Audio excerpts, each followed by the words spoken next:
วันที่29กันยา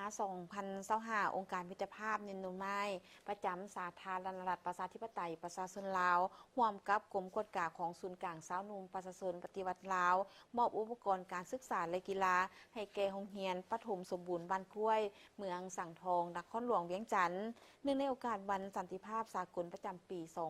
2025ภายใต้คำขวัญจงลงมือปฏิบัติในวันนี้เพื่อสันติภาพโลก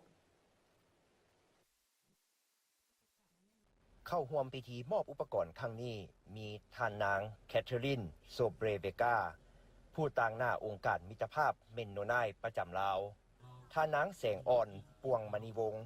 ห้องหัวหน้ากลุ่มกวดกาศูนย์กลางสาวหนุ่มประชาชนปฏิวัติลาวพร้อมด้วยคณะจากกลุ่มกวดกาศูนย์กลางสาวหนุ่มประชาชนปฏิวัติลาวสำหรับมื้อนี้ที่ว่ามาร่วมกิจกรรมมื้อนี้1จะเป็นมา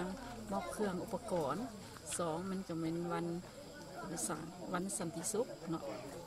โดยที่เป็นโครงการมินูไนฮะที่ว่าร่วมมือกันกับพวกเฮาฮะที่ได้มาลงกิจกรรมมื้อนี้เนาะแต่ว่าในการมามอบเครื่องครั้งนี้ก็เป็นอุปกรณ์ในการเครื่องเล่นเครื่องกีฬา1มันเป็นเพื่อความสร้างสันติสุขให้แก่น้อยๆ2มาแล้วก็เป็นเพื่อให้สุขภาพแข็งแรงในการเล่นกีฬาเข้าในการ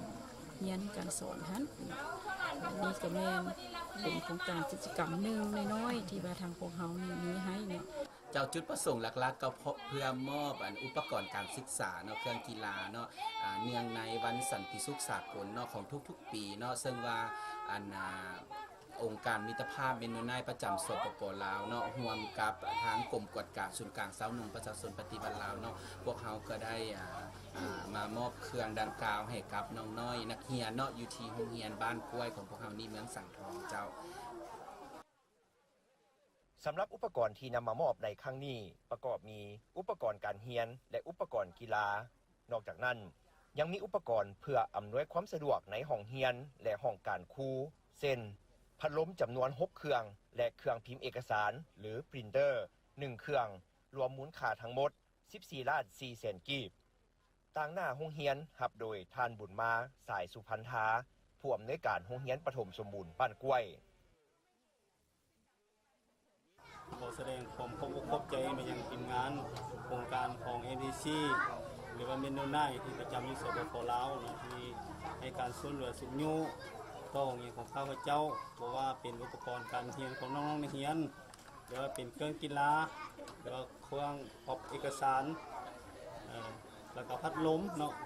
ที่นำทางโครงการได้นำมาครั้งนี้ก็ถือว่ามีคุณค่าสูงสำหรับขอขอบคุณใจหลายๆคิดว่าในครั้งหน้าคงจะได้รับการช่วยเหลือจากบรรดาพ่อค้านี้ขอบใจซึ่งอุปกรณ์ทั้งหมดจะถูกนำไปใช้ให้เกิดผลประโยชน์สูงสุดต่อการเรียนการสอนต่อไปกิจกรรมครั้งนี้ถือเป็นการลงมือเฮ็ดเพื่อสร้างสันติภาพอย่างเป็นรูปธรรม